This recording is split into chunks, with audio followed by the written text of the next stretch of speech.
Thank you for participating in the 10th Annual Black Star Film Festival. We would like to thank our funders and individual donors, as well as our network of producing and community partners. This panel, RESPECT, Balancing Power and Care in Doc Filmmaking, is presented in partnership with the Doc Accountability Working Group. The runtime for this program is 120 minutes, including audience Q&A. So please leave your questions in the comments and we'll do our best to engage with them. Please follow us on all social media platforms at Black Star Fest and use the hashtags BSFF21 and BlackStar10. Don't forget to fill out our audience evaluation and don't forget to vote for your favorite films. We hope you have a wonderful time during the 2021 Black Star Film Festival.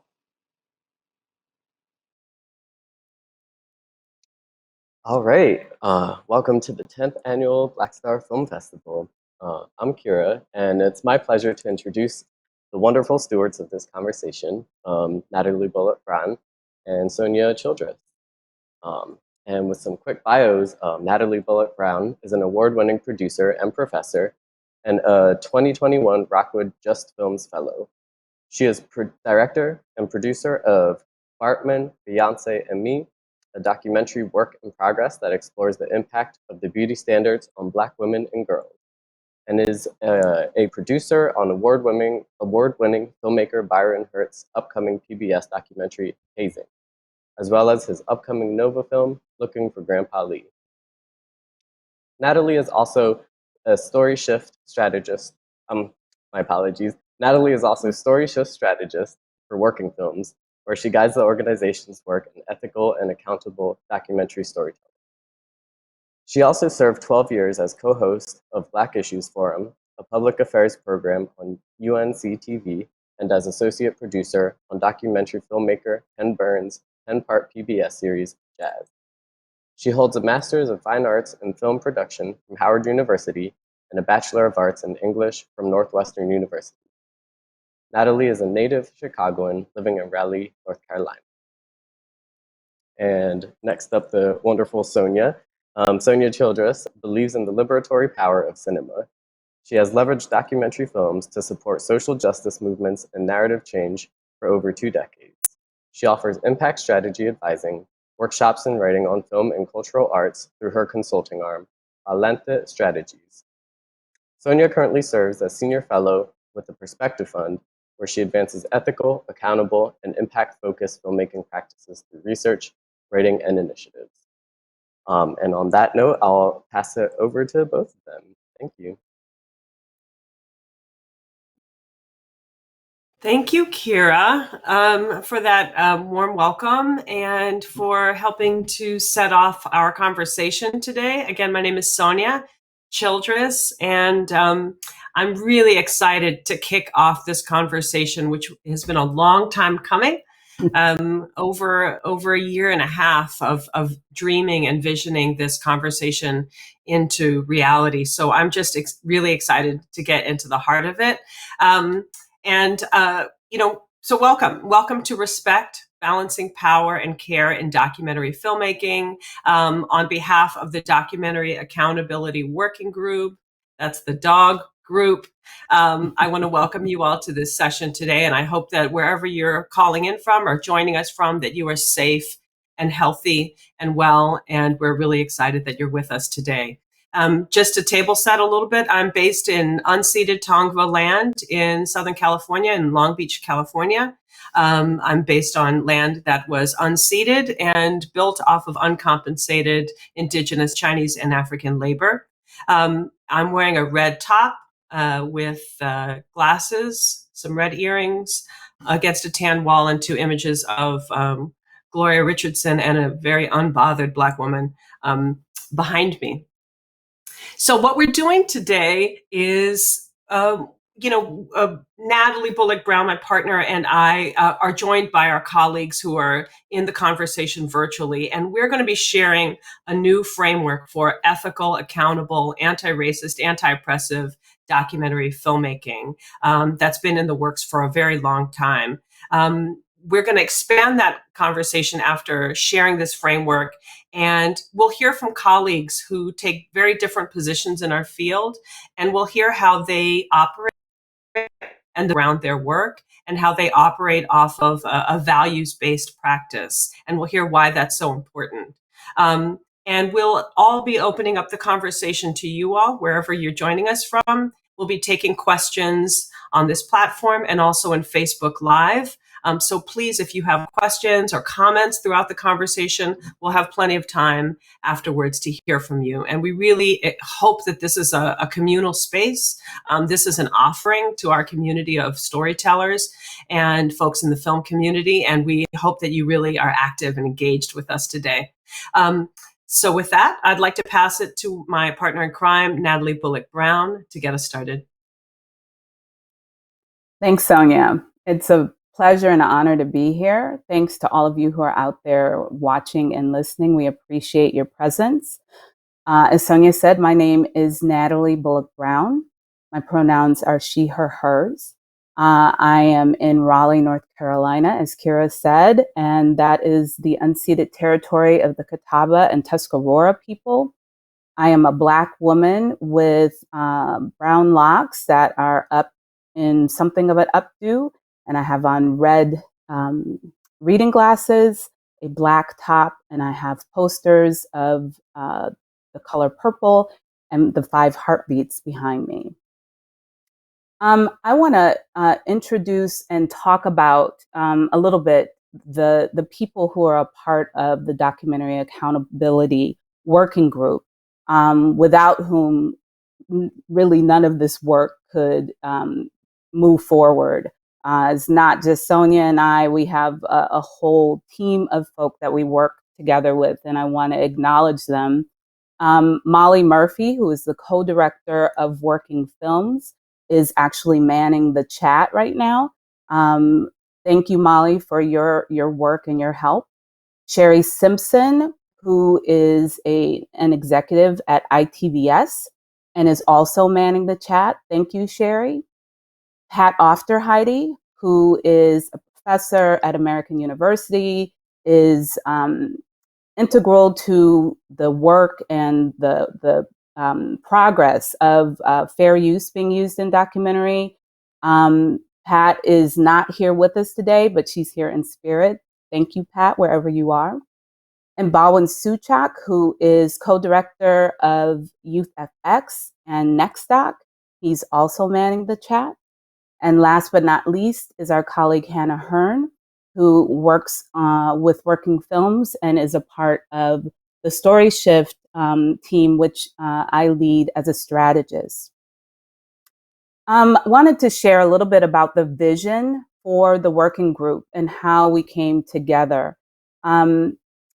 I, again, work with Working Films as a strategist for their program or initiative, Story Shift. And out of that work, Molly Murphy, Hannah Hearn, Sonia, and Bawin, all of us got together at the beginning of 2020, right before the pandemic. And we began to think about how we could work together to contribute to efforts that were in progress that have been going on really for a long time in documentary film around accountability. What we ended up sort of using as the beginning, like I guess you could call it our calling card, that launched a lot of the work that we have begun to do together, was an article that Sonia and I wrote that appeared in the documentary magazine, called A Call to Accountability, the Documentary Future.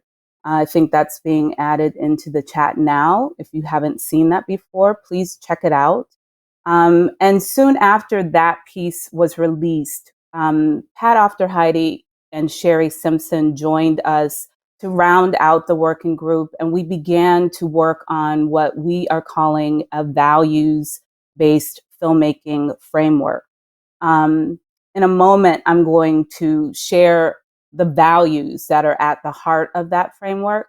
But I wanted to talk about just a little bit about the roles that each of us play that are a part of the working group, and how that has really helped us to bring a variety of perspectives to the framework. I'm a filmmaker by trade. I'm also a professor. Sonia has done years of work in impact campaigns and producing impact campaigns for not only Stanley Nelson, but a variety of other filmmakers. Molly Murphy, again, is co-director of Working Films, which is an organization based in Wilmington, North Carolina, that uses essentially impact work to and short films primarily, but all kinds of films to advance social justice work with organizations that are doing that work on the ground.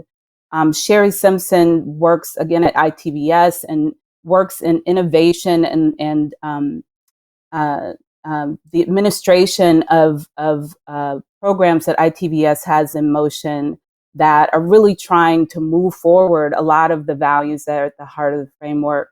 Again, Pat Aufderheide has been working in this realm for years and years and years. And Bawin Suchak not only is a filmmaker, but again is the co-director of two really innovative organizations or programs that are putting the values to work in what NextDoc and Youth Effects are involved in. When we came up with the framework, the vision and our goals were really aspirational. What we were trying to come up with was a new way for filmmakers to think about their filmmaking practices, not only in relationship to who they are as filmmakers, but in particular in the ways that they engage with their participants, their film participants. And we wanted to try and encourage filmmakers to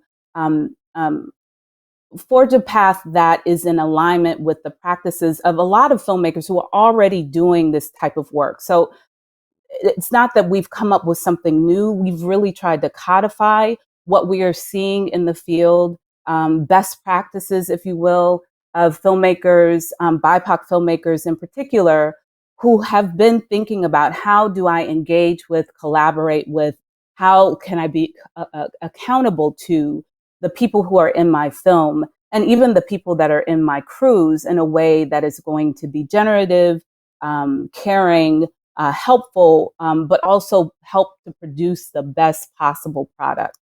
We're critiquing practices that in many ways are flourishing in what is being called a golden era of documentary, but that's dominated by streamers and that exists really all over the field, including in public media. And we're also trying to create a path forward that's for the next generation of filmmakers who are yearning for a new way to lean into values-based work. We're hoping to promote accountability to the communities that are being documented by filmmakers and, of course, to the filmmaking practice. And we realize that we have to intentionally disrupt all of them taught about how to make a film, even if we come from the community that we're documenting. So in other words, we're realizing that even when you are a BIPOC filmmaker, there are still ways that you can cause harm to the participants of your films if you're not intentional about the ways that you put into practice ways to be accountable, ways to collaborate, listening, introspection, and again, the things that are at the heart of our framework. And finally, we realize that we have to imagine what the documentary field can look like outside of what we've been told is acceptable. So we are trying to envision what this new way of doing documentary can look like, help move it forward, take what has already been in motion and really advance that work. All right, so I'm going to now do a brief overview of the framework values at the heart of what this documentary accountability working group has been working on for the past year and a half. We have 6 core values for nonfiction film, and we've been working on these for a long time, probably not the full year and a half, but certainly in the past, I would say 3 to 4 months through convenings that we've had with various members of the documentary field, filmmakers in particular, and film participants. We've tried to capsulize what we've heard from these different stakeholders in documentary film to really tweak and refine what we believe are values that are at the base of what filmmakers should keep in mind as they move forward with their work. So the first value is integrate anti-oppression practices into your work. What that means is that as a part of a filmmaker's commitment to tell honest, independent, undertold stories, filmmakers have to be clear about what being anti-oppressive means in this instance, or in each instance of whatever film they're working on. Filmmakers need to consider whether or not they're the best person to tell the story or make the film. And additionally, filmmakers should consider whether or not the story that they seek to tell should be told in the first place, and how their telling of the story supports or undermines the agency of the people or person who that story is documenting. The next value is be transparent in your relationships. What we mean by that is filmmakers should involve their participants, their supporters, and their funders in their process. Share with them what filmmakers are attempting or doing and why. The next value is acknowledge your positionality. What we mean by that is that as a filmmaker, folk assume the ability to shape and interpret stories, their own and those of others. A values-based filmmaking practice requires an acknowledgement and deep examination of a filmmaker's lens, preconceptions, and the responsibility that filmmakers hold as a steward of stories. Regardless of the power that a filmmaker possesses in their daily life based on their own intersectional identity, when a filmmaker picks up a camera, they wield power. Next slide. So our fourth value is respect the dignity and agency of the people in your film. What this means is that the participants in a filmmaker's film or films have agency over their own stories and are experts in their experience.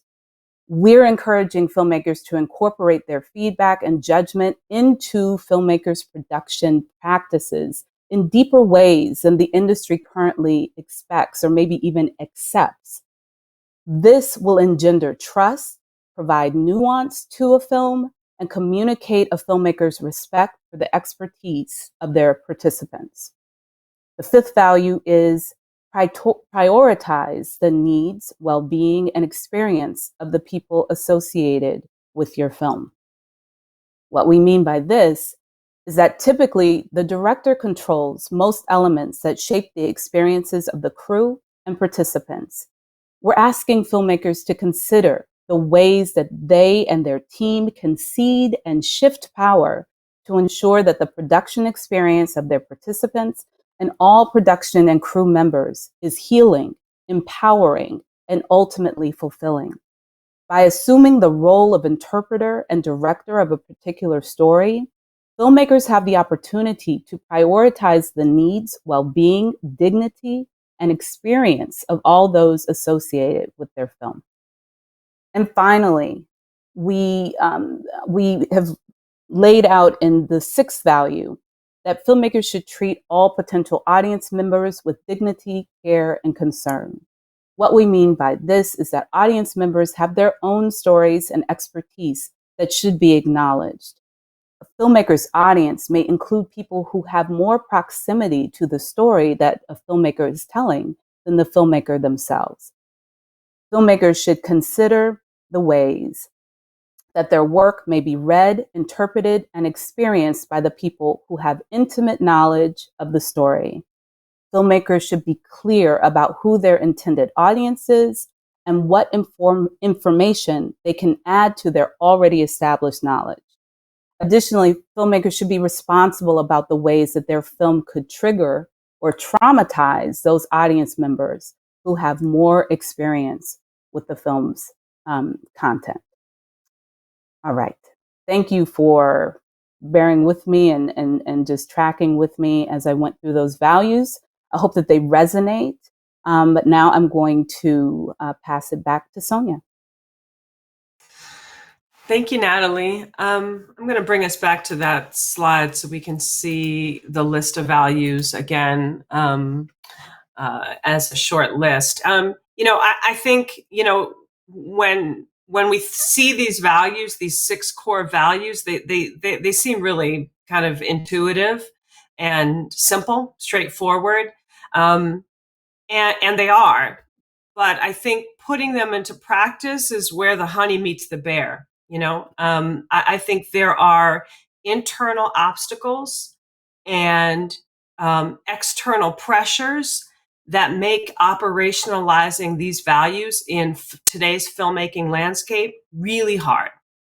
Also, I would say, unlike other fields, journalism, law, medical fields, there is no code of ethics for documentary filmmaking, which means one person's North Star is not the other person's North Star. One person's sense of what is ethical and accountable may not be someone else's definition. There's no agreed upon definition of how to do this work in a way that is accountable to the people at the center of the film, of their films. Accountability usually goes in other directions. So this is really, while a simple framework, a simple set of values, we think can be really profound and still really challenging to operationalize.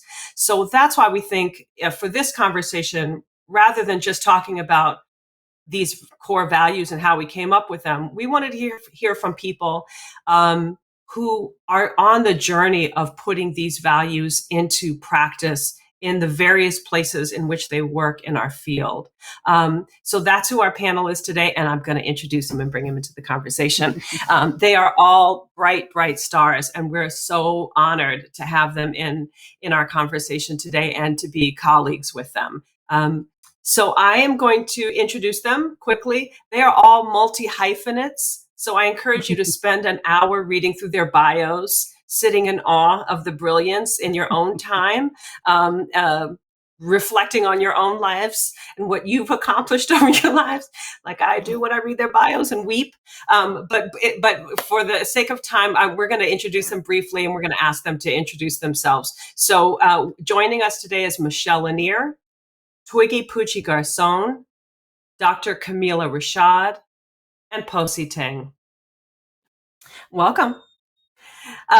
So I'm going to go one by one and ask you to introduce yourself, give a physical descriptor, your pronoun, your land acknowledgement, and then I want you to tell us what core values anchor your work and why it's important to articulate those values. So Michelle, why don't we start with you? You are our resident filmmaker, among other filmmakers in the group, but I'm going to start with you if I can.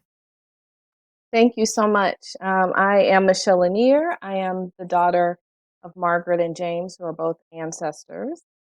I live in Afro Carolina, the Northern Realm, otherwise known as North Carolina, among living tribal communities that are called Lumbee, Halawasaponi, Coharie, Wakamasuan, Eastern Band of Cherokee, Meherrin, Saponi, and Occaneechi Band of the Saponi Nation. I use she, her pronoun. I am cinnamon brown. I have on a bold red lip. I have on a gray shirt that features Afro Carolina's own Elizabeth Keckley. I'm wearing a silver necklace with talisman charms. Behind me, I have Ewe Kente cloth from the Ewe people in the Volta region of Ghana, and a pussy pillow. My values are: I am a womanist folklorist. I foreground the Black South in all that I do passionately. I believe that documentary work can certainly exist beautifully in film, but can dance in many different modalities. I believe that our work is about healing and wholeness and spirit. I believe in a prismatic approach. I also need to acknowledge that I come from the land of Nina Simone, Thelonious Monk, Ella Baker, Polly Murray, Max Roach, Dr. Charlotte Hawkins Brown, and my daughter Eden.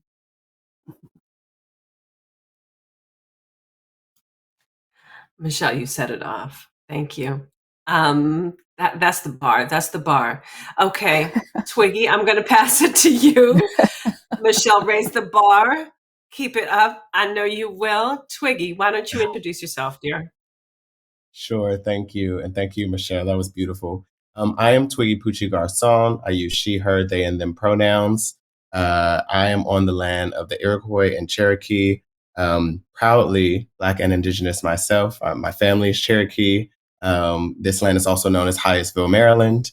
So I'm just outside of Washington, D.C.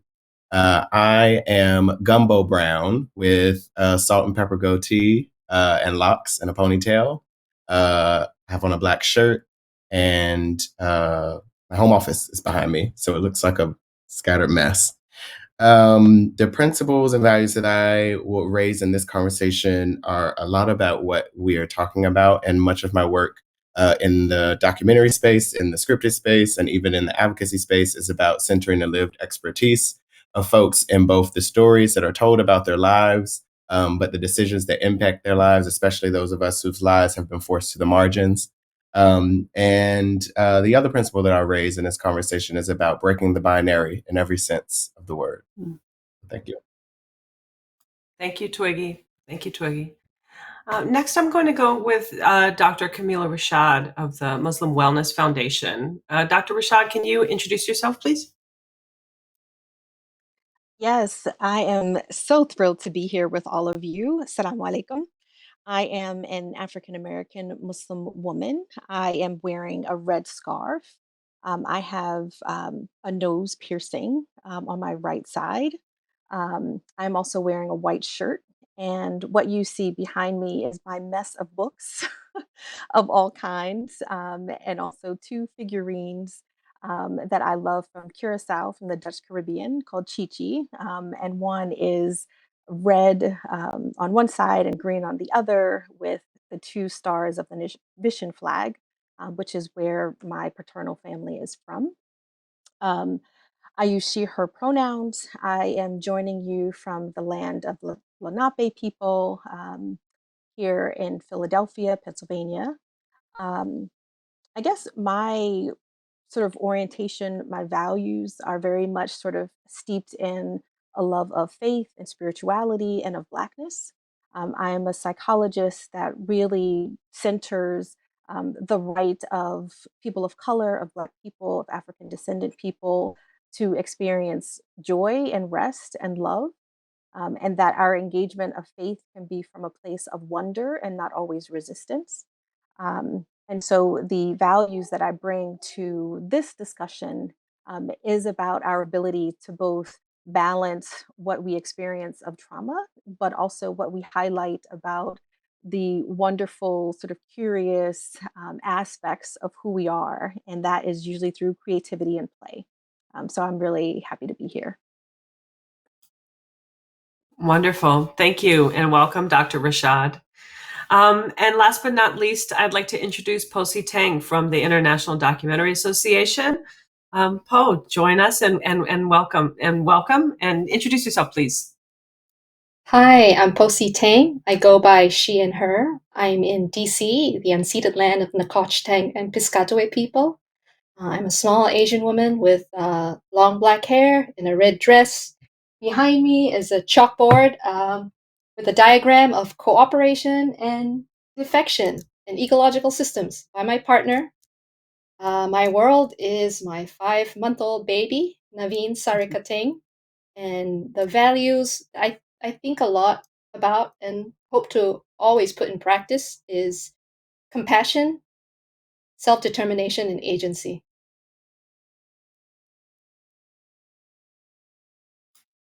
Powerful. Thank you. And again, part of this introduction is about both acknowledging the lived experiences that shape our perspectives, our view of the world, our positionality in the world, and also the values that shape our work. Those values and our lived experiences are usually tightly entwined, but are rarely articulated. So I appreciate you all for thoughtfully engaging with this introduction, and I think it's a great start of our conversation. So I'll pass it over to Natalie to get us started. Thank you, Sonia. So we're going to have brief conversations with each of our panelists and ask them some questions that will help pull out a little more how they put the values that they just espoused into practice. And we're going to start with Michelle. Michelle, I have a couple of questions for you. And I'm going to start off by just lifting up the film that you were executive producer of, which is Mossville, When Great Trees Fall. And the question is, you were very intentional about your involvement in Mossville. Can you talk about what values informed the way you carried out your role as executive producer? Yes. First, I just want to say, hey, Natalie. Hey, So, Michelle. so good to be here with all of you. Mossville, When Great Trees Fall it's a story of a communal fight and resistance, and it is a story of Blackness in a particular space in Southwest Louisiana. I did know many members of the filmmaking team who had already started to grapple with this story, which is a story of resistance to environmental racism in the global South, that connects a community, again, in Southwest Louisiana to a community in South Africa. So I was approached by people who I had already had an element of trust with. And I think that's the first level of intention, is that when people come to you and say, I want you to be a part of something, because I do see illumination of human experiences as sacred work, it has to start with a relationship of trust. So that was already there. Then it was about listening to what I was hearing, but also what was happening inside of me, a process of discernment, a process of acknowledging that I believe that spirit and my ancestors lead me into certain work and lead me away from certain work. And so I was listening with my inner ear, my physical ear and my spiritual ear. And I also learned many, many important lessons as a student at Spelman College in the 90s under the leadership of Janetta B. Cole at the very same time that Stacey Abrams was there. I was just a few years behind Stacey. And one of the lessons that rings in my ear over and over and over again is that Blackness is not monolithic. Black women are not monolithic. The Black South is not monolithic. So this notion of, as we were thinking about the importance of a team that reflected not only the values, but the demographics of the people whose stories we were blessed, honored, humbled to be able to have access to, it was clear to me that as an Afro-Carolinian, yes, I represent Blackness. Yes, I represent the Black South multi-generationally. But Southwest Louisiana is a completely different planet than Columbia, South Carolina, Hilton Head, South Carolina, the Triangle in North Carolina. Completely different planet. And it felt like if I were to check off boxes in a very surface way and say, I think I meet the bill, I'm the one who can tell this story. It felt like a kind of extraction that I certainly see with some, with white filmmakers who are not thinking about whether or not they should tell stories of people, of BIPOC folks. I call it Afro-colonialism. It's Liberia. It's this idea of, we're coming. I have nothing to do with you, but I feel that I am going to be the expert. I'm going to loom powerful over this space and this narrative. And so it was important for me to listen to the team around, have you all already engaged a Black person or community members who have an eye towards production, towards film, towards story making that's actually from that community, a person from that community. And they had. And so it was a really easy leap to say that Daniel Bennett, Black man from Mossville, Louisiana, um, that he had already been a fixer. He had already been, holding a camera. He'd already been giving editorial advice. It was a natural leap to say, let's take him from a consultant, let's take him from an advisor, and let's lift him into producer and give him creative control, editorial control, um, and points on the back end. And so that was one way that we were intentional. Another way later on down the road, we can talk about this, certainly, is thinking through some reciprocity pieces when it came to some of the income that came in as a result of the film. Thank you for that, Michelle. So from the process that you engaged in with the whole production team, and in light of what you just described, are there any insights you have about the unexpected impact, both ill and good, that film participants can experience as filmmakers navigate and negotiate the filmmaking process? So I'm going to use a word that I feel like captures the challenge and the gift, the trauma and the beauty of this kind of filmmaking. The word I'm going to use is intimacy. The emotional intimacy, the spiritual intimacy, the cultural intimacy of doing this kind of work means that you do become like family oftentimes with the people that you're working to document. Um, there's a lot of beauty in that. You feel, I think, on both sides of the relationship, the people who are being documented and the people who are doing the work of documenting, the sense of this heart expansion. It feels like a transformation. It feels that the stories of, the filmmaker and, the documented people, our stories live under each other's skin. We are changed forever. We cross each other's minds. We text each other and say, "How you doing? I see a storm's coming through." We send flowers when someone's passed away. We receive flowers to say thank you. And so it becomes love in many cases. The trickiness of that is boundaries. Where do you draw the line? If you're making many, many, many projects, how many of these relationships are you going to continue to be a good steward of?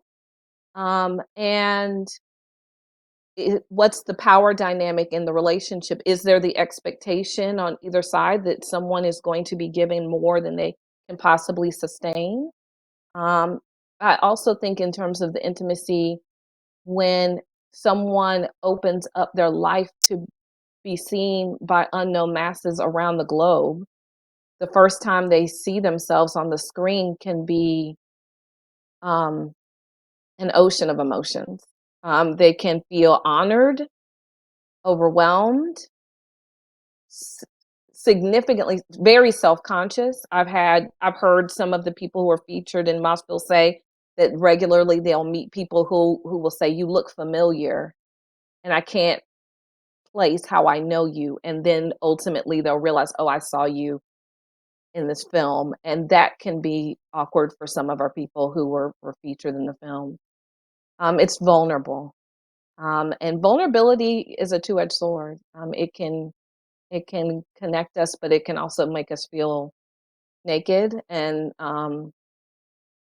so I do think that the way that we as a team are navigating these complex emotional responses to the work is to check in with each other as a collective. I'm very prayerful about our steps, and also listen between the lines when we're checking in with the people who we are now, I think, connected to forever because of this work that we've made, to see what it is that they need, and if we do need to back off or if we need to lean in. Because we have an impact producer, Lentoria Newton, there's a specific way that we're showing up with with that kind of work. But to me, it's very much as a sacred relationship. So, to your point about vulnerability, can you talk about issues of vulnerability, cultural sensitivity, and social norms that oftentimes filmmakers in general, but even BIPOC filmmakers don't necessarily think about with intention? What are some things that you would suggest BIPOC filmmakers keep in mind? Oh goodness, I think the main thing that is sometimes, often very, very hard in film is you really have to build in more time for reading those cues. Um, Even if you think that there's not a power dynamic, if you're like, oh, I'm not very financially rich and I don't have a lot of degrees and I'm new in film, the moment you hold any piece of equipment in your hand and someone makes themselves available to you, the power dynamic is significant. And so there will Right. be moments when people will see you as an expert, will see you as the authority, even over their own lives Mhm. and how their lives are being portrayed to the world. And so learning to say, "Can I just triple check? Can I ask you for the 10th time, are you okay with us documenting the spice cabinet in your grandmother's house? Is that really okay?" And um and knowing that what feels like not a big deal to you can be very much a big deal to that person. So and to just not assume. We've been invited to come to funerals, and that's considered to be very much. And I documented funerals and really excited about Lana Garland's work documenting funerary traditions. But The passing that on. is with passing on, Yeah. and that's a very intimate. For some people, depending on where you grew up, you may think, I can't go to a funeral of someone that I've never met. Whereas in many Black, across the diaspora, the idea of a stranger coming to a funeral actually is welcome. But then that same person who would welcome you to their grandmother's funeral may not want you to see them with a do-rag on. And so we just have to understand that our assumptions around cultural norms or gendered norms. I've definitely seen, to be a woman, to be femme and to be reaching out to someone who, identifies as male. And that community, depending on how I approach, that could be deemed a flirtation by that person or their partner. So I need to be thoughtful about how I am navigating gender norms as well, and without stepping away from who I am.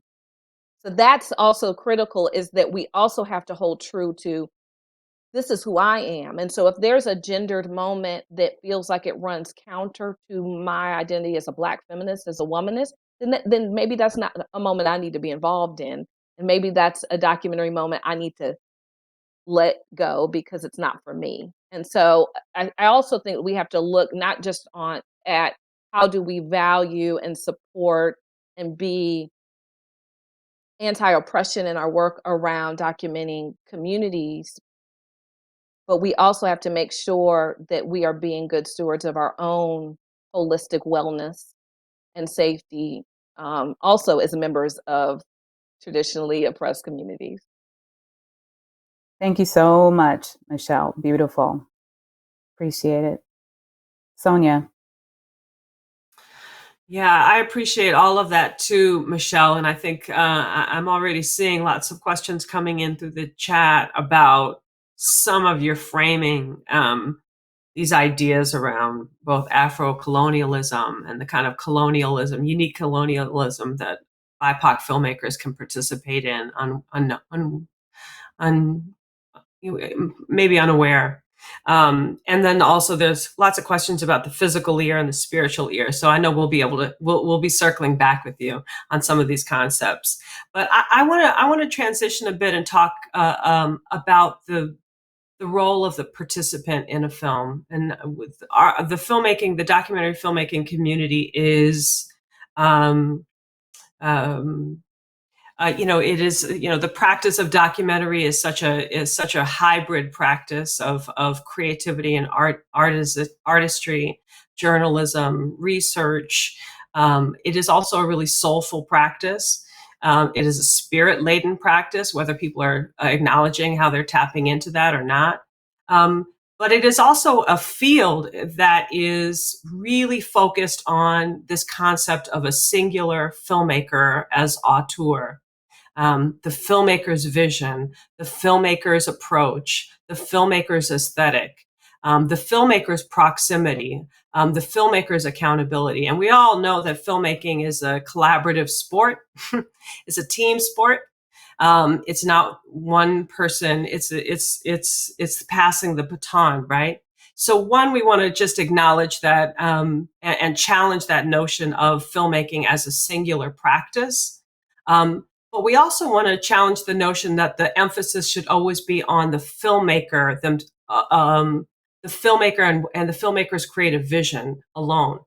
And for a field that is built on the experiences and the trust of participants to share their stories, of which filmmakers are stewards, our field doesn't do a really good job of actually engaging those people, the participants in our films, in conversation, in feedback. There are no channels for people who have been documented to give feedback on the practice of filmmaking, to give feedback on the industry that is centered on their willingness to share their stories, to open up their homes, to take you into their funerals. There is no mechanism for feedback from the people who make this entire industry and field what it is. That is a huge flaw of our practice. It's a flaw of the field. It's one that we're trying to critique and shift with this framework.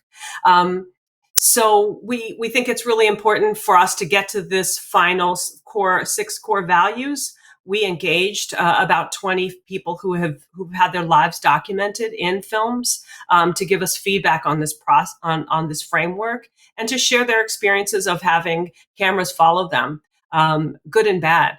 And we wanted to extend that conversation and bring Twiggy into the conversation. Twiggy, you hold a unique role in that you've been really on both sides of the camera. But I want to start from your experience behind the in front of the camera first, and I want to start with the film Kiki. You co-wrote this documentary, Kiki, with the Swedish director Sarah Giordano. Yes, Correct. Yeah. In 2016. And for those of you who haven't seen Kiki, which is a beautiful film, the film follows the ballroom scene in New York and includes members of your house and many other ballroom houses in New York City. So I want you to, the story of making that film is so instructive. And I want you to tell us a little bit about the story of how you engaged Sarah as a filmmaker, why you invited her to document your community, and how you navigated your role both in the community and then coming on board to the film. Yeah. Thank you. Thank you for having me. Wow. What a journey. Well, in 2012, maybe even 2011, the year before we picked up a camera and worked on the film. One of the other participants of the film and I, Chi-Chi, were best friends, and we also were colleagues. We worked together. And Sarah had come into our workspace, which was a nonprofit organization in Harlem, to use the space to work on a different documentary that she was working on. And so we built a rapport and a bit of a relationship with her through the work on that project, which was around sex work. And we started to have conversations about the work that we did as an organization, the work that we did as individuals. And the particular work that we did was around substance use and abuse, but also public health, specifically targeting Black and Brown people in the ballroom community. And so Chi-Chi and I had, long before we even met Sarah, been having a conversation about what does it look like for folks in the ballroom scene to make some sort of content project about our stories. And we didn't know if that would be a documentary. We didn't know if it would be a YouTube series. We didn't know. We had really no set plan or intentions. We're just like, we want to do this thing. And so over the course of conversing with her, the idea came up to work together on the project. And so it really started as like literally picking up a camera and like documenting and interviewing folks, like very small, like Chichi and I were in the same house at the time. So like just our smaller circle. And it very quickly grew to be the project that it was. As I say, we started in 2012 and ended up our film premiered in 2016 at Sundance. And I think one of the reasons we invited her in was because of the care that she took in the conversations and when we were getting to know each other, but also in her approach was very careful and thoughtful and intentional.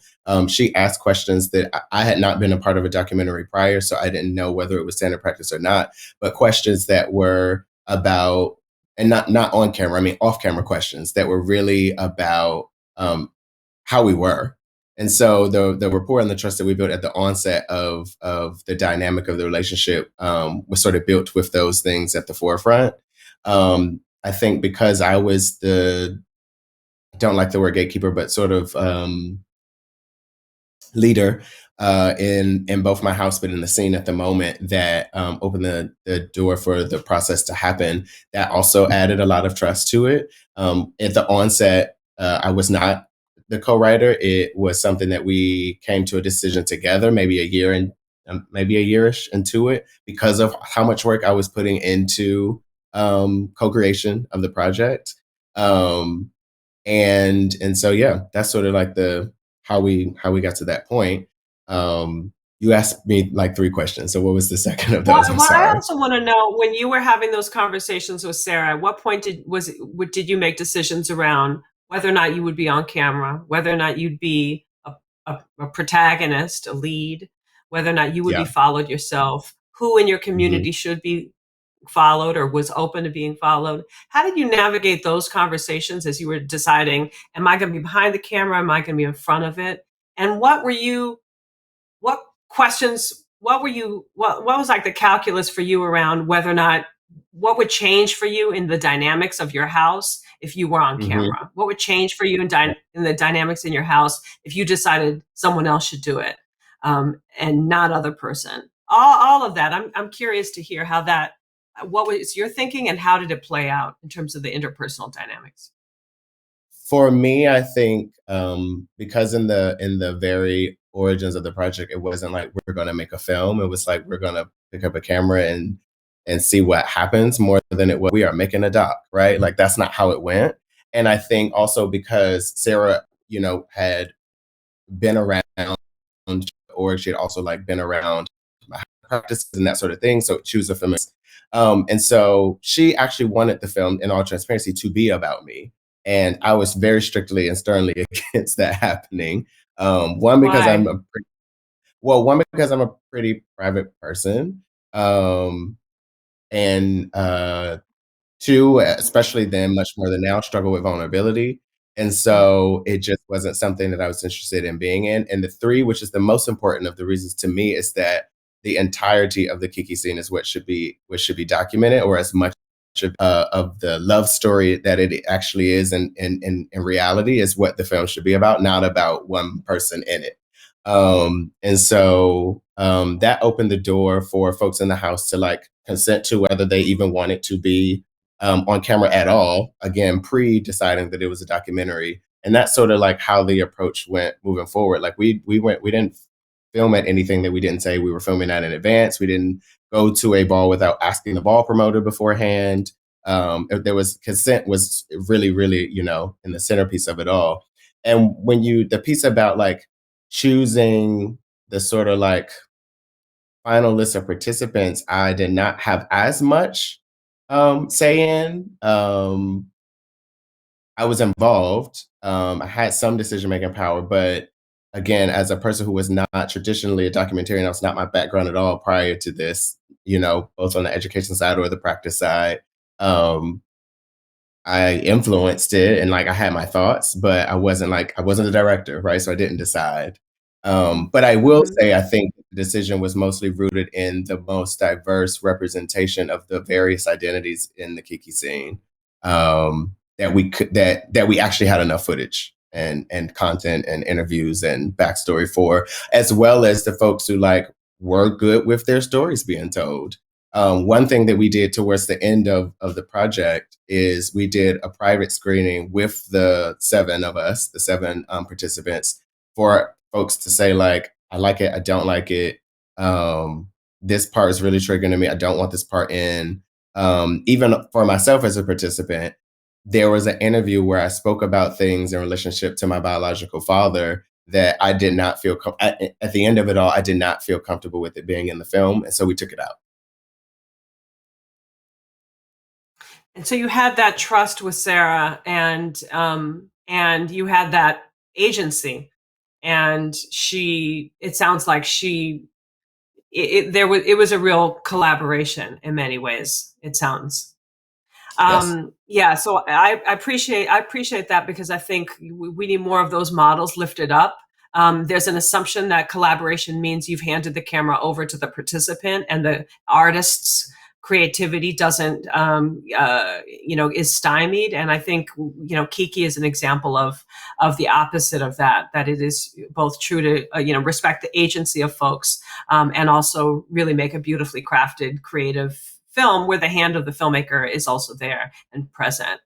The ballroom, please. Oh, I was just something Michelle said earlier, though, is like, hindsight is 2020. One of the things that I still struggled with throughout the process once we hit that first film festival was like being a participant and seeing the film for the first time. Well, one, it was Sundance. And so there's just the pressure of all of that, right? But being in the room during the screening, we had seen the film, but not with an audience. So there was that dynamic. The audience was the audience that it was. And so even in the Q&A, there were questions that were like, why would you ask that? And because none of us were moderating, which we actually moved to a model of, interesting to think about, we started to moderate the Q&As about the film at some point, because it was like, y'all are just asking anything. And these things are wildly inappropriate in many situations, or even just rooted in something that is not funny. You know what I mean? Like, it was just so many of those moments that, and so many lessons learned taken away from like the impact in the festival tour and all of that stuff that we didn't know. Sarah hadn't had a film, a feature, or a film, go to Sundance, and neither had we. Those are the participants who were participating in the festival tour. And so all of that was a whirlwind of nothing we were prepared for.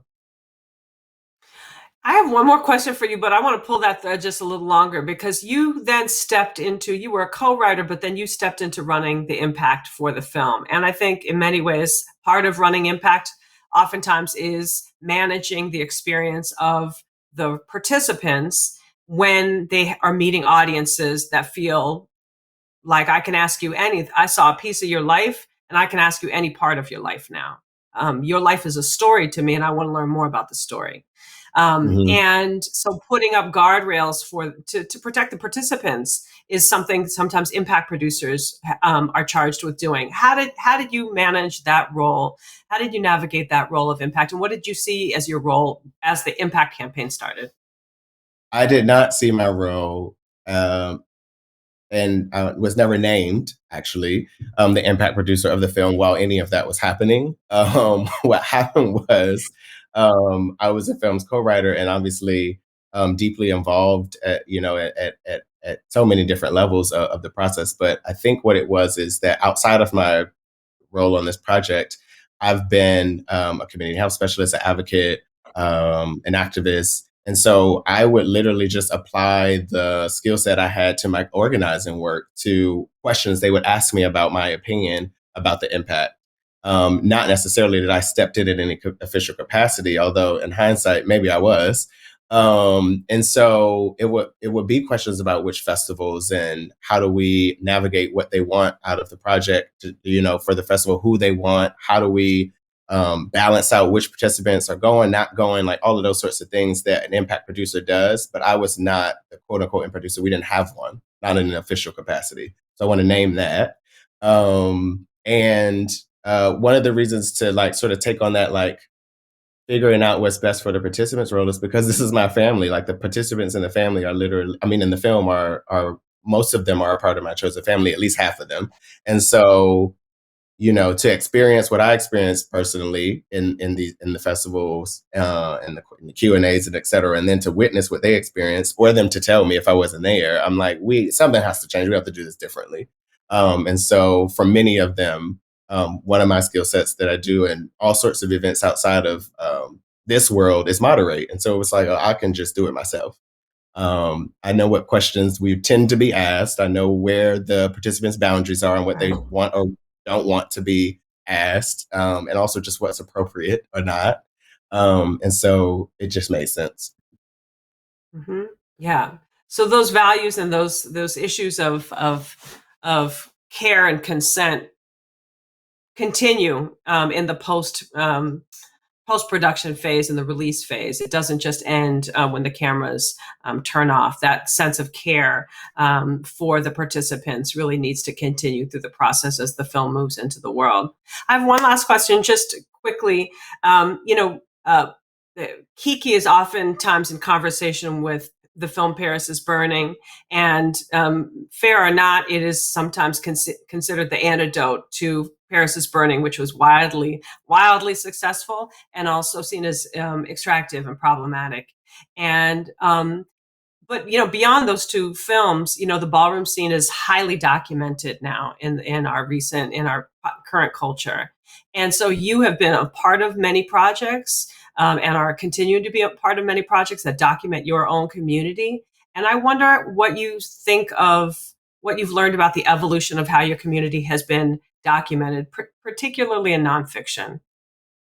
Yeah, well, actually, this is the only project other than the one I'm about to work on, that documents ballroom or the Kiki scene. And, I think, a lot of what Michelle spoke about earlier, particularly the piece around the post engagement and how you communicate what happens, what's going to happen with the film, what's going to happen with the impact, what's going to happen with the participants, what people can expect during the festival tour, during distribution, after distribution, things that I had no idea, I didn't even know this language then, are the things that is important for not just my community, but any community or any person who participates in a film to know in the beginning. I think that like all of this that I have learned in, post the film coming out were the hardest lessons to learn. The community and people, like, just like any project, like some people like it, some people don't. Everyone has their critiques as they're entitled to, but there's so much that is just literally unclear when you just don't know.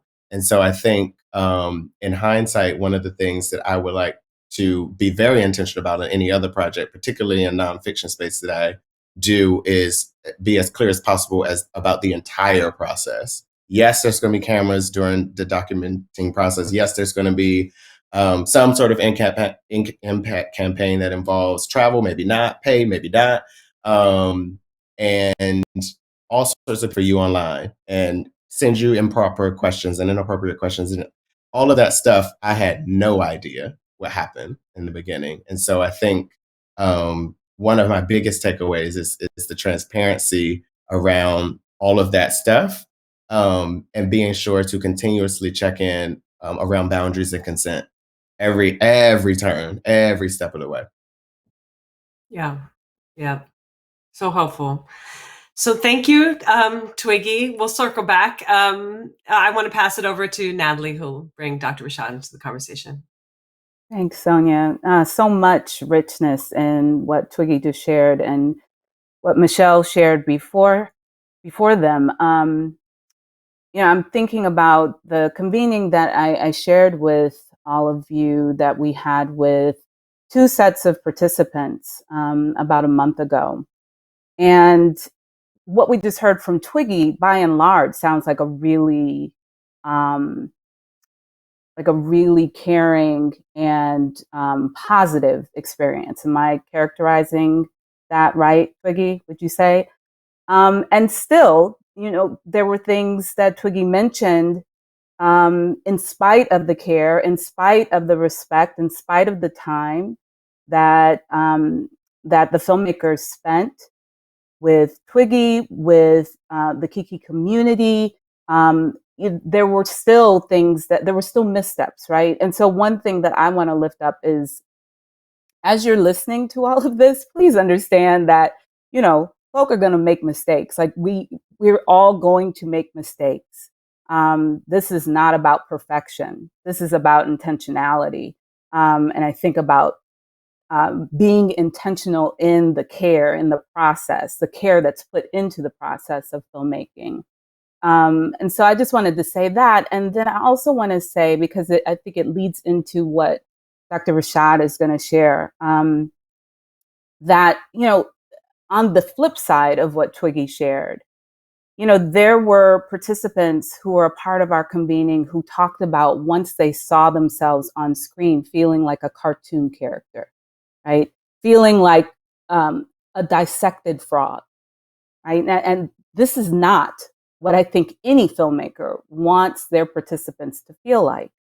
And so I'm really grateful that we have Dr. Rashad with us, because as a part of these convenings that we had with participants, Dr. Rashad was there listening to what the participants were saying, pulling out of what they were saying really beautiful nuggets of wisdom and encouragement, and also intentionality about how filmmakers should move forward, but not just in terms of their participants, but also in terms of themselves, the self-care that is necessary when making a film. So I just wanted to lift those couple of points up before I bring in Dr. Rashad, because she won't bring it. And I need you to know where, just to give a little context for where she's coming from.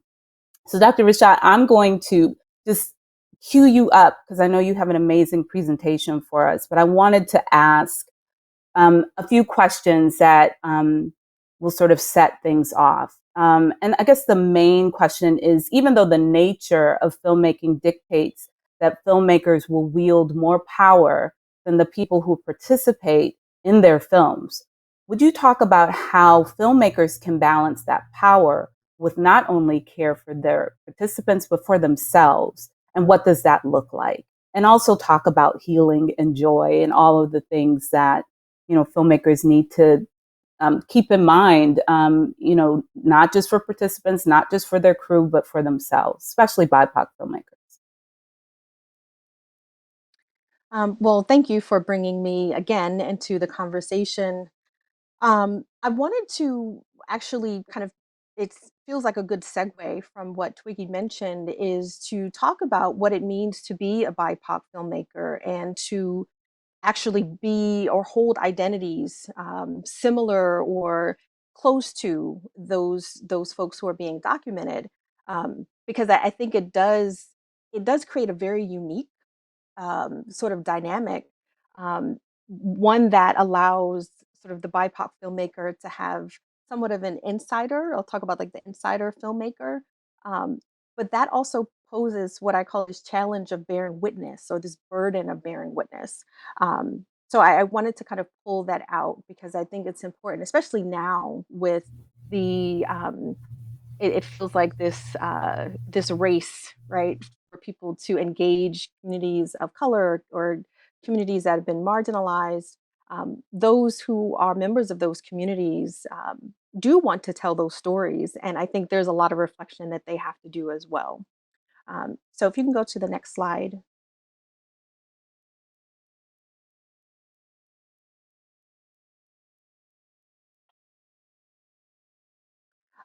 The reason that I wanted to sort of share this picture is to illustrate a point.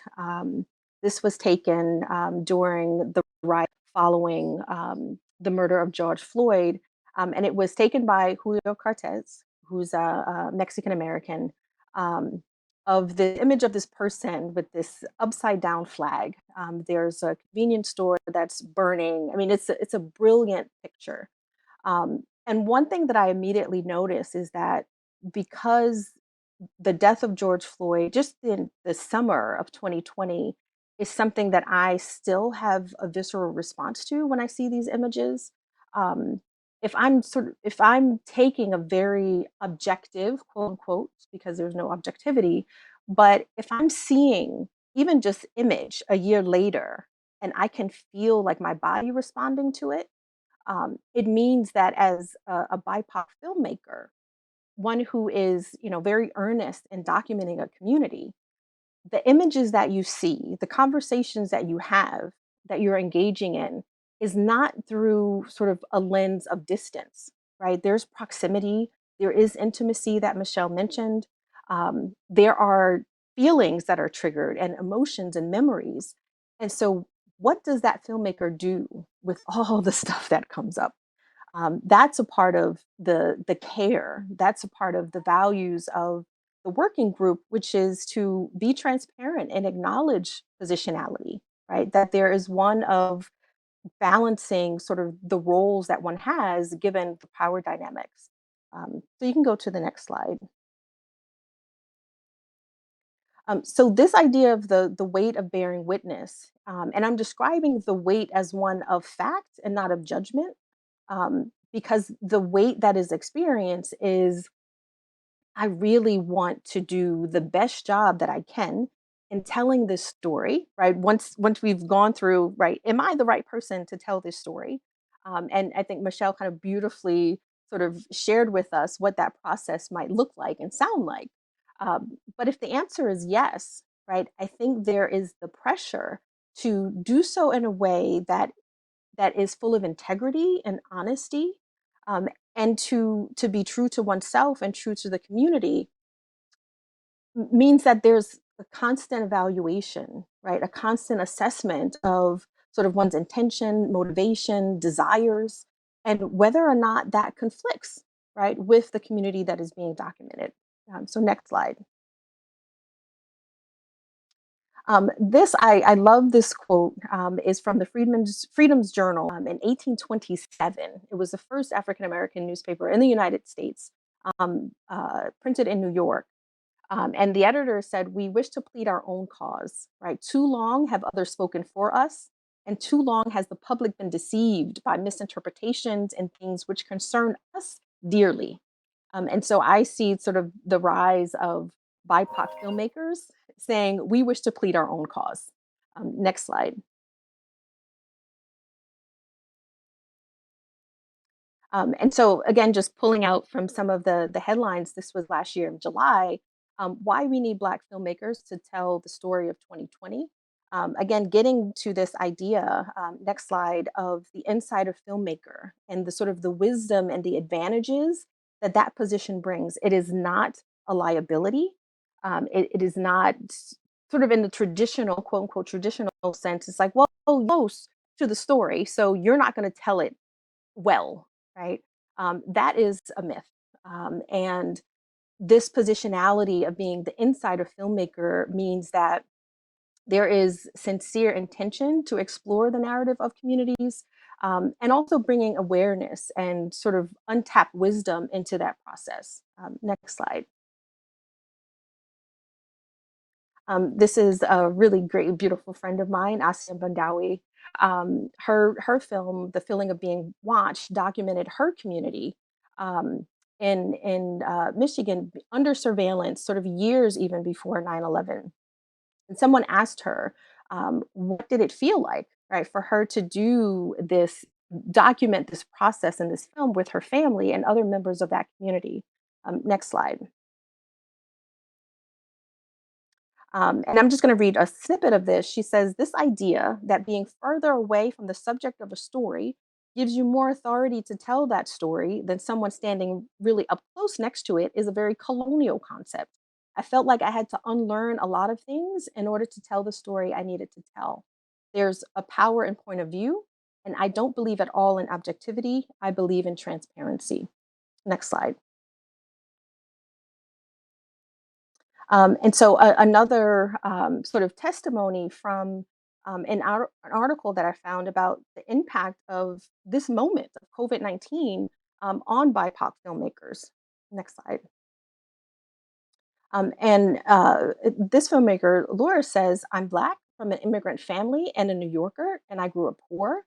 And the people that are being killed by this thing or are getting sick or losing their jobs are literally my mother, my sister, my neighbors, and the people in my film." And so, what is being said there is that this, again, the myth of objectivity, all collapses, right? It does become a very intimate process. And what she goes on to say is there is this unspoken assumption that people are not contracting COVID-19 or dying or mourning a loved one, which is a reminder of just how much the industry is not at all reflective of me and my community. Even within the documentary film community, all of the people that I know are being literally crushed by this thing. And it seems like no one really cares. We are not all in the same boat. And I wanted to highlight those two to emphasize that this proximity, this intimacy, this connection to the community does allow for the authenticity, the sincerity, and I think some level of wanting to protect one's community from exploitation is very much present. Next slide. So the wisdom of the insider filmmaker, right, lends itself to a more nuanced perspective, a deeper rapport with the participants in the film, greater understanding, openness, trust, and acceptance. And I think that's one side of the coin. That there is this really beautiful way that people are invited in because of those identities and because of sort of the similar backgrounds or experiences, but there is power, there is privilege that has to be acknowledged when one is in that role. Next slide. So this is where we get to where is the burden for the insider filmmaker, and that's managing vicarious trauma, right? Being a witness to this person who is a participant, right, in my film looks like my cousin, looks like somebody I know. They're having experiences that I'm intimately familiar with. So, how do I balance my fatigue, the lack of resources or respect that I might get in the field as a BIPOC filmmaker, um, and also these healthy boundaries? And Michelle mentioned that, and also what's called loyalty tugs, right? How do I tell this story authentically when I know that our identities, there's going to be sort of unique aspects that are different for me than it is for the participants. So there's the closeness and the distance. Next slide. So this is just another headline that I wanted to bring to our attention. This the terror of wearing both a press badge and black skin. So this is related to Black journalists, but I think Black filmmakers, BIPOC filmmakers are also carrying unique burdens. Next slide. So this is my sort of humble offering to BIPOC filmmakers thinking about balancing power and care. And that includes the privileges, the trauma, the self and collective care, and also this aspect of healing. And that even in the storytelling process, right, can be very therapeutic. And like what happens in therapy, it can be very, very challenging, very difficult. It can be painful, right? Those growth points. Um, but thinking about recognize, reflect, resist, and rejoice. And I'm just going to say a brief word about each one. Next slide. So recognize means to be fully aware or cognizant of.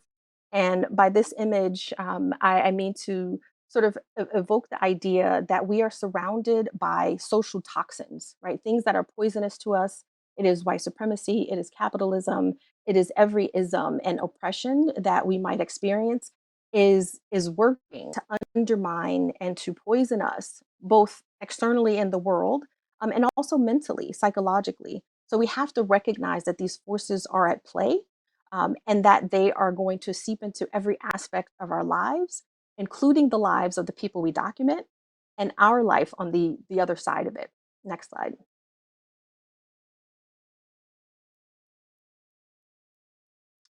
And this reflection process means once I've recognized the impact of the oppression in my life, I can reflect, right? And from the point of view of a BIPOC filmmaker, is understanding based on my education, which in some places, we might say is indoctrination into a white supremacist system, given what I had been taught to believe about my communities because of white supremacy, what am I holding on to? Right? What do I have to let go of that will stand in the way of me actually being able to tell an authentic story?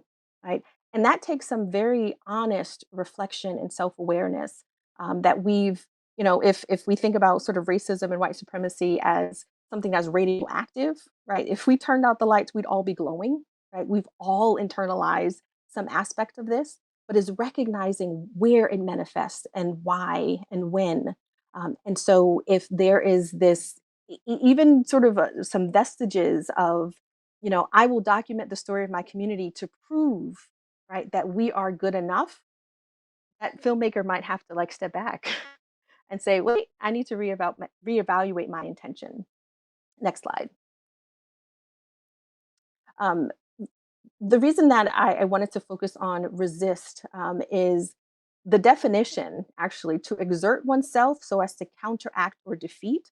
That means that we have to resist within us, right, and around us, those things that we have come to believe around inferiority, around deficiency, around lack, in order to really see what is the counter narrative, right? What is the picture of joy and play and creativity and wonder that I can also tell of my community?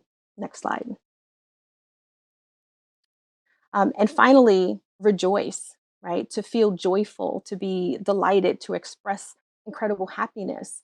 That when we approach our communities, we have to have a very deep and humble respect for the way that we have endured, right? Because of the way that we have turned these moments of adversity into resilience, and being able to say, all will be well, right? I might be documenting this moment, but all will be well in my community.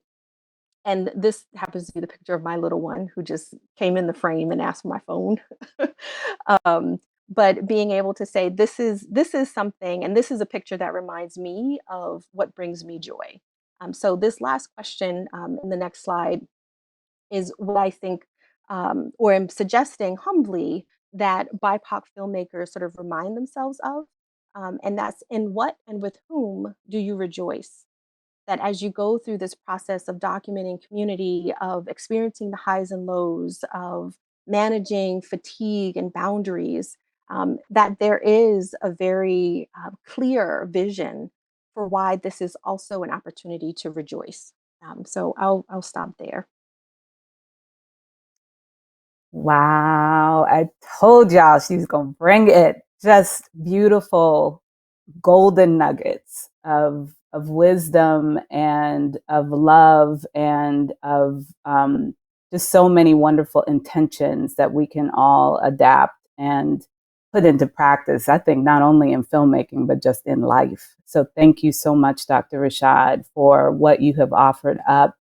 I just want to acknowledge that there is so much love for you in the chats. Folks are talking about grateful for what Dr. Rashad said. Thank you for naming that. So really appreciate what you've offered here. We are going to move on. Thank you. We are honored to have you. So Sonia, I'm going to pass it on to you and to Poe. Yes, thank you. And, Dr. Rashad's perspective, we think, is so critically needed. The voice of folks who are really grounded in culturally specific, values-based mental health work is really a missing piece in the puzzle of nonfiction filmmaking in this moment. So we are really, honored to have her wisdom and the wisdom of folks who are steeped in this kind of work inform the filmmaking process so that we are extremely intentional about our work wherever we sit in the filmmaking ecosystem, so that we are, doing no harm to ourselves or our crew, or to the folks that we are hoping to collaborate with as participants. But we can't, all of these values, putting these values into place and into practice can hit walls, various walls in the field. And one major barrier to operating in a way that is values-based that we keep hearing from filmmakers is the restrictions that are imposed on them through funders, whether those funders are our colleagues and our allies in public media, whether those funders are private philanthropy, investor donors, or commercial platforms and commercial entities who have a market bottom line that they're concerned about. And so the critique and not the critique, but the response that many filmmakers who have started to engage with this framework have said to us is, how can I operate in a way that if the industry does not allow me to operate in a values-based way? If you are saying that I need to take more time to secure consent with a particular community, to come into a community, to do my own reflection while I'm researching the topic, and take my time doing that, to enter into a community thoughtfully and slowly and move through the filmmaking process as a process and not trying to get to the product at the end of it quickly. I can't do that without funding. And if funders are pushing me towards a timeline that makes that difficult, then this framework is really setting me up for a lot of frustration. So we thought it was really important to engage a funder in this conversation because a shift is happening in philanthropy as well. And a shift is happening among documentary film funders, and a shift needs to happen even more for the folks who are funding this work, so that we're all in conversation, that we're all in process of learning and shifting paradigms. So I want to bring you into the conversation. You've worn many hats. You are a filmmaker. You've been a film commissioner, and you've stepped into a funder role during this unprecedented moment of reckonings on all of the issues, all of the isms that sit on top of us, and also a huge shift in the leadership in our field. And you are now a grant maker. I'd love to know, what immediate changes would you like to see now that you are in this role? What immediate changes would you like to see from the funder community in the doc film ecosystem? And also welcome. Oh, thank you. I think firstly, what I'd love to see with funders is that they acknowledge everything that you just said, Sonia, and everything that everybody just said, Twiggy, Michelle, Dr. Rashad, it applies to funders as well. We're not separate from filmmakers. I think for far too long, there's so much, the onus is on the filmmakers to be transparent, to be accountable, to think about their positionality, intentionality. What about the funders? Because at the end of the day, if funders don't think of themselves as being part of this ecosystem and also be very clear about the asymmetry of power, then we're actually feeding into the problem.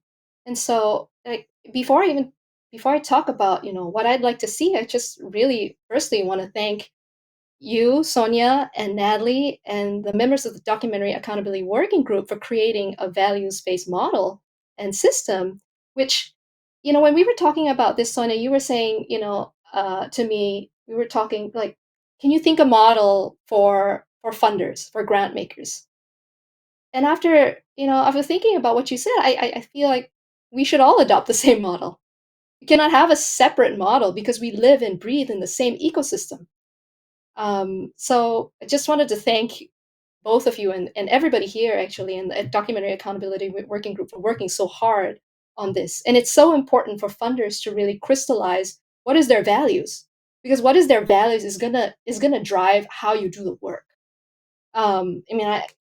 Like what I'd like to see more is really intentionality and positionality, which we ask of filmmakers. And when I hear these two words, and it's been said a lot in our field, and even in this brief conversation, intentionality and positionality, what is it really? It's really humility. It's really acknowledgement of potential lack of perspective from potential lack of life experience. And so with funders, it's very important to think about that, because how can one even think about, oh, how are we going to improve our organization, improve our systems to be more equitable, when there's no humility and no thought in the lack of experience within one's team, and so that's very essential. And to answer your question, Sonia, I mean, what would I like to see? Very simply, everything that we ask of filmmakers, we should be ready to give. If we're asking filmmakers for connection to the story, authorship in their applications, I mean, we must be ready to answer that ourselves. One of the things when I'm new in this role as the director of funds and grants at IDA, and one of the things that I thought a lot about early in this role, and even before coming to this role, is, I as a filmmaker, I want to thrive. I don't want to sustain. myself, and I don't want that to be for filmmakers, all filmmakers. And one of the main challenges that I faced when I was a filmmaker, and I still am a filmmaker, is always being asked on why you're the one telling the story. So as a grant maker, it was like, okay, since I always get asked as a person of color, as a filmmaker, everybody should be asked. Because it's very important for us to all have humility in thinking through intentionality, positionality. Are we the right filmmakers, people to tell the story? And do we have the life experience that's needed to tell it right and not cause more harm? So that was like a important thing for us at IDA, and our friends at Sundance. They kicked it off, and I would hope that all grantors and funders that they do the same thing. Secondly, be clear in language. I think a lot of times there's often a lot of mixed messages and lack of clarity when it comes to funders and and their relationships with filmmakers on what they put out there in terms of what they're asking. There's a lot of talk about systemic racism, equity, how it can be better. Then we ourselves must also think of it, internalize it, and put it into practice with those we work with very closely within our own teams and our own organization, but also be very clear in what we put out in terms of language. One and I hope that grantors and funders, will not be afraid to actually say what they mean. Be clear in language. I think there's a lot of fear, and I know where that fear comes from. I think if I may, I think a lot of the fear comes from being held accountable. People want to choose how they want to be held accountable. They don't. They want to choose. And if there's one thing I could say to funders and grant makers, don't be afraid, but be accountable. When people tell you, what's wrong with the way you're operating in how you're reviewing films or applications, then you want to change. But prior to being accountable is also transparency. And that's one thing that I hope with other funders and grant makers, that they would be transparent with their processes. Um, Earlier this year, as we were going to kick off our Parallel Lens grant, which is a theme grant every year. Last year was criminal justice. And so this year it was like, our team, we discussed like what would be the appropriate theme that is going to be important now for filmmakers, for our world that we live in, that's relevant and will be relevant for 25 years, 50 years, that has been relevant for 400 years. We decided the theme for Parallel Lens this year would have to be challenging white supremacy. And when I sort of tested out the theme with friends in the field, BIPOC and non-BIPOC alike, a lot of them were like, they first, I don't know about this theme. Maybe you should call it systemic racism. And I was like, what is the problem with calling it challenging white supremacy? Why do we have to call it challenging systemic racism? And so it was a very conscious choice that this is what we're going to choose. This is what we're going to put out there, because you cannot talk about systemic racism without talking about without talking about white supremacy. So if anybody has a problem with this theme, then maybe that's a problem. I don't know. One would need to think really deep through in one's life, how you're being in the world. So I'll put it at that. And so there, some of my peers in the field were like, okay, challenging white supremacy, you're only going to get certain kinds of films. Your numbers for applications going to drop. Well, we wrapped up our open call recently, and my colleague Kenny Brown has been just looking at demographic data and all datas, pertaining to our grants. And challenging white supremacy, in terms of applications, we jumped by 17%. In terms of states, You have some data for me to pull up? We Can I do. pull up some data?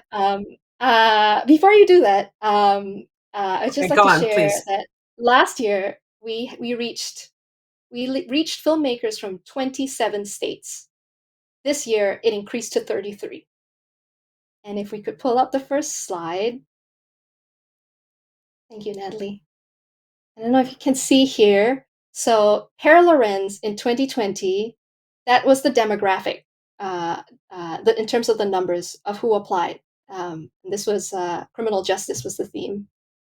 And so, okay, all right. What you might notice is like 13% of applicants identified as none of the above. This year, we're asking people to, if you're white, you want mark white because it's not a default.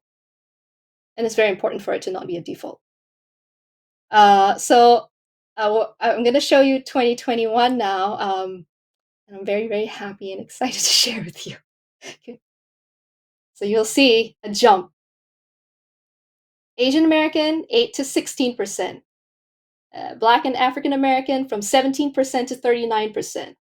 North African, Middle Eastern, Arab, 3% to 7%. And it goes on, Latinx, Hispanic, all jump. Native American, Indigenous, and we ask filmmakers to identify, to list if they're white or European. 59%, it went up. As women, LGBTQ, it went up from 15% to 23%. And for filmmakers who identify as disabled, it stayed the same. Yeah, what does this show us? I'll tell you what it showed me. Be clear in language. Be clear in that language. Think it through intentionality, positionality. But it also showed me with the 4% of applicants that identify as disabled. It also showed me that there's work that needs to be done in terms of our processes to being more accessible to filmmakers who identify as living with disabilities. So I hope I answered your question, Sonia, in what I hope from funders and grantors. Just don't be afraid, be transparent, and yeah, it's gonna be fine. We'll figure it out. We'll learn from each other. Malcolm used to say, "Make it plain," our dear brother Malcolm X is speaking through Poe right now because Poe makes it plain, and I think Poe, so much of what you share is instructive. But I think what is and your numbers, the numbers don't lie, like hips, and the numbers show that if they are a reflection that there is an opportunity in this political and cultural moment. But to rise to this moment requires great courage and clarity of language. It also requires that we work in community with one another, and that these shifts happen in a way that is coordinated. Filmmakers cannot assert a new filmmaking process if funders are not also engaging their own role in supporting or blocking that process. The same is true for every role within a crew. The same is true for distributors. The same is true for festival curators. The same is true for impact producers. The whole ecosystem and everyone in our field needs to look at their own role and how they are either supporting a process that is shifting and a call to shift the way we do things, or they are upholding essentially the status quo, which after 2020, if you thought the status quo was working for you, 2020 didn't hit you that hard. And I think this is really a moment to rise to the challenge. And Poe, your work in such a short time and the work of your colleagues at IDA and of other funders that you're collaborating with is really important. It's critically important to have models that putting these values into action can be difficult and challenging, but they make a real difference. And that the field will rise to the occasion. So I appreciate you for engaging in this conversation. I think there's more conversations we need to have with folks who are grant making, so that grant makers see themselves as part of the community. I think, being held accountable and being transparent also requires that grant makers see themselves as part of the community. And we don't always have funders in these conversations for lots of reasons. But I think, I bow to you for engaging in this conversation with peers and seeing yourself as a peer, because I think that's a part of the learning process that needs to happen. Any other thoughts on what you might say to funders? Mm-hmm. I do, and I would like to say, like, it's not easy. It's not easy, and there are bound to be disagreements, but embrace the disagreements. Even in my own team, we have disagreements. And I learn constantly from my colleague, program officer Dana Merwin and Kenny Brown.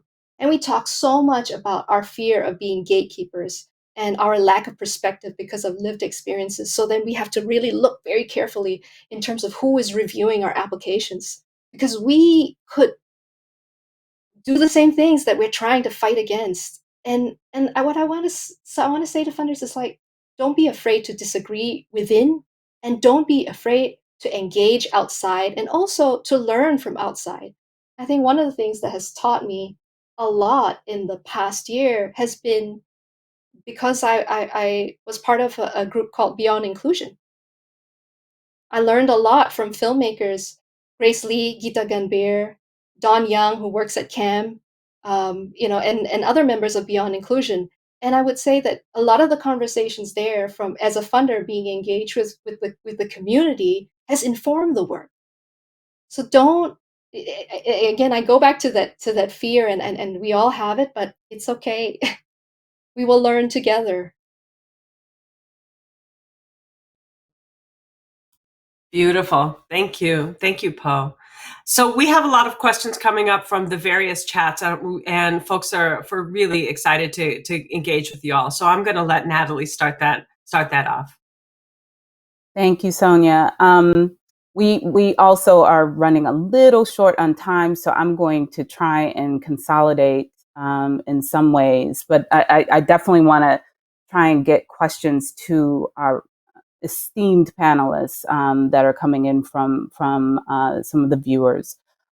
So I want to lift up this question from Ira McKinley, who said early on in the conversation that as a Black male filmmaker and activist, I can't tell you how many men like me feel left out in these types of workshops. I agree with some of the things this group is saying, but still feel left out of these types of discussions. How can I, as a straight Black man, feel like my concerns and experience matter? And I want to offer as perhaps a answer to Ira, but I also want to like to offer it to any of our panelists to address Ira's concern. I want to share what the filmmaker Byron Hurt also said in the chat, which is that the information shared here is great.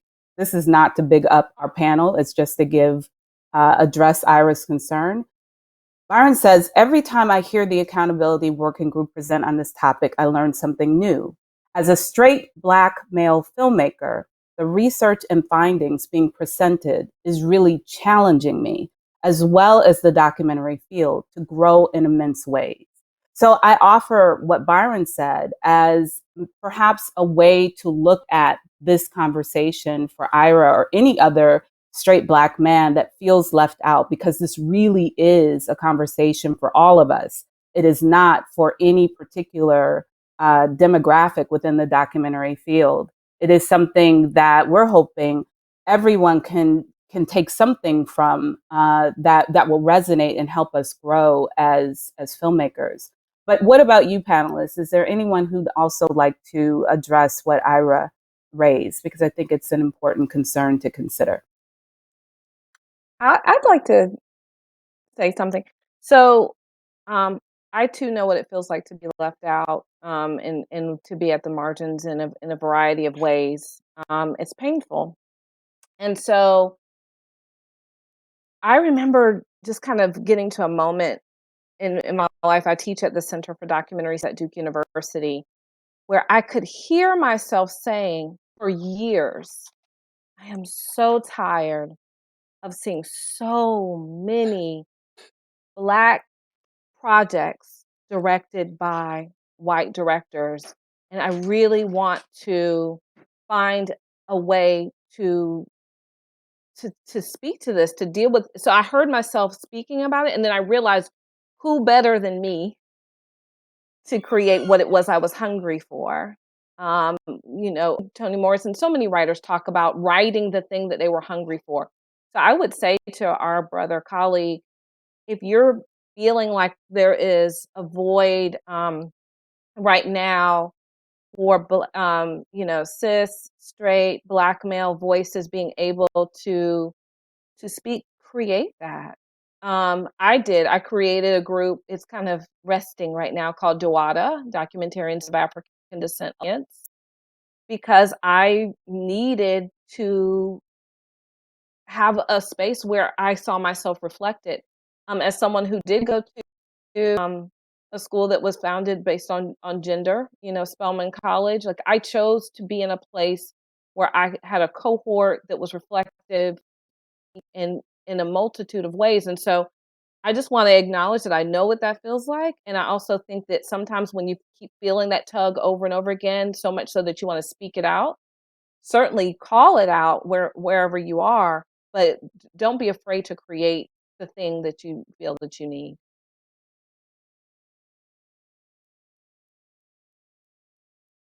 Thank you, Michelle. Appreciate that. Anyone else quickly want to add to what Michelle just said? All right. So here's a question that I think is really important, especially in light of the values that we talked about early on in this conversation. And that is that boundaries are a skill that young filmmakers may need support with. How can the framework support young filmmakers, or how can the community support the less experienced filmmakers? And Sonia, I'm going to bounce that to you because I think that you can address that. I think part of what I think this moment is calling for is a recalibration of how filmmakers are educated about the filmmaking process. For filmmakers who come through film schools, there are certainly conversations within film schools about ethics. There are conversations, but there's a lot of conversations really, and a lot of the curriculum is and positionality. But a lot of the conversations in film schools and a lot of the curricular pieces are really around both the aesthetics, the history of the form, the aesthetics of the form, and to a lesser degree, the industry. But I think these questions of what does it mean for an insider filmmaker to engage a story and be a steward of a story in a community that they're a part of? What does it mean for a filmmaker to be a steward of a story in a community they're not a part of? How does the filmmaking shift? What are the values that undergird that filmmaker's process? These conversations need to happen. I agree with the comment, with Assad's comment. These conversations need to happen in film schools, and they need to really be the foundation, I think, of inquiry for people who are just beginning their journey as storytellers. This concept of story stewardship, rather than simply filmmaking. Before you can make a film, you are engaging in stewardship of a story. And really deep introspection about what the awesome responsibility that is needs to start in film schools, or it needs to be reflected in how filmmakers are educated. I think in film schools, I think for artist serving programs that are supporting new filmmakers, oftentimes the emphasis is on how do you break into the industry. The emphasis is like how do you battle the barriers to entry that are racialized, that are gendered, but they're not about what is the psychic toll of this work on you, and how are you going to manage that? And how are you going to grapple with some of the really difficult and challenging ethical questions that are raised at every stage in the filmmaking process? So I think even for folks who are supporting early filmmakers through mentorship programs and fellowships, these conversations around positionality, around story stewardship, around how to enter into community need to be as important as the business of filmmaking and the aesthetics of filmmaking. So I think there's really needs to be a shift in how all of us who are supporting new filmmakers need to make in terms of the conversations and the questions that we're engaging before we even start talking about picking up a camera. Thank you for that. I want to get in one more little point or question that came up, and I'm going to ask Dr. Rashad to address that. And it's really themes that I'd love for you to just talk about in closing around intentionality and safe spaces to deal with trauma and challenges. Like, how would you capsulize what BIPOC filmmakers in particular need to take away to really begin to think about how we deal with trauma and challenges on set and offset? I think that's a really great question. And where I would begin is asking the BIPOC filmmaker to identify um, where their village is, right? And so the question I always ask is, who knows when you're unwell, right? Who knows before there is a crisis, before there is an emergency, someone that you can text and they're like, you texted me at 2:12 a.m. I'm coming over, right? And it could be something as simple as that, or someone who calls and say, hey, and you go, what's up? And they're like, what's wrong? Talk to me, right? And so just knowing that it begins before there's a crisis with where is the sort of the well of support that I'm going to need to sustain me, right, for an indeterminate amount of time, right? I mean, one thing that I've heard over and over is like we start a film and it's like, oh my God, 7 years later. I never thought this process would take so long. And so that in and of itself requires a nourishment of spirit and of emotion and of the psyche that I think one filmmaker should build in from the beginning, right? And this is not an indication of failure or of weakness, but of the reality that you are a human being that is going to need the care and support that you might be providing for others. So I know we're short on time, but begin with that question: is who knows when you're unwell? I love it. That's such that's such great advice and framing. Twiggy, I want to give that to you as well, just based on what you have described and talked about in terms of your experience with the Kiki film. How would you address that question? I don't know that I have anything more insightful than that response because that just sent me for a loop. I am now asking myself actively, who knows when I'm unwell? And so I don't think anything more centered than asking that question, to be honest. And thank you so much for that. Now I need to go journal. I feel you. Yes. Thank you. Thank you. Thank you. Thank you. Well, we want to be good stewards of this panel and of the time that we've been given. So I'm going to first just offer my personal thanks to each and every one of our panelists who have just been so incredibly generous with their experience, their advice, their suggestions. Thank you for saying yes to this. And thank you to all of you who are out there watching, listening, taking notes, rallying, saying yes, all of that. Thank you for being here. I'm going to pass it to Sonia. I second that. Michelle, Twiggy, Poe, Dr. Rashad, you are demonstrating transparency. And that is, and bringing your heart to this work and sharing the rigor that you bring to this work. A values-based practice is spiritual work, and it's intellectually rigorous work. And each of your contributions today really showed that. And so you're really modeling the best and brightest in our ecosystem. And about all of you, and thank you all for engaging with us. I also want to thank you, Natalie, for walking us through that framework as you do, like a boss all the time. I want to thank the over 100 filmmakers, colleagues at film organizations, and most importantly, the film participants for working with us over the last year to dive into these 6 core themes. They looked and values. They looked very different before folks laid their hands on that framework. And we are going to build out that framework in collaboration with you all, our community, and we'll be sharing out a fully fleshed out version of not only those 6 core values, but key considerations you should think about as you operationalize those core values in your work, from pre-production, during production, and post-production. So look out for a fully fleshed out and developed resource,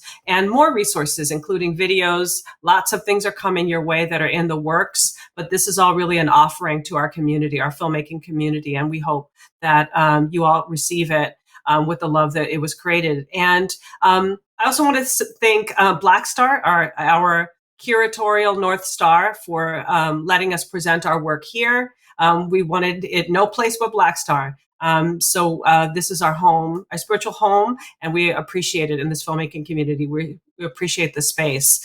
Lastly, I think in the chats we're dropping the website. If you want to pull those the framework out and take a deeper look at it, you can do so at www.docaccountability.org. We also have a contact form there if you want to get a workshop or delve deeper into that with any of the DOG members, the accountability workshop members. Please let us know if you want us to bring us to a group and engage with this in a deeper way. Please let us know. And we're, I think, sharing a Google form where you can get more information. We will be sharing this out at some film festivals, including Gotham Week. We're going to be sharing this out at the ITVS Summit in a couple of weeks. And we encourage you to invite us to your organizations, your schools, your spaces, where we can grapple with this framework. We see operationalizing these values as a process, not a product. This is not a checklist. This is not a gold star. It is a process. We're all somewhere on the spectrum. And we think the process of grappling with these values can be transformational personally. And we also think it can be transformational as a field. So we just appreciate you all for grappling with us and walking this road with us and being in this journey. Thank you all.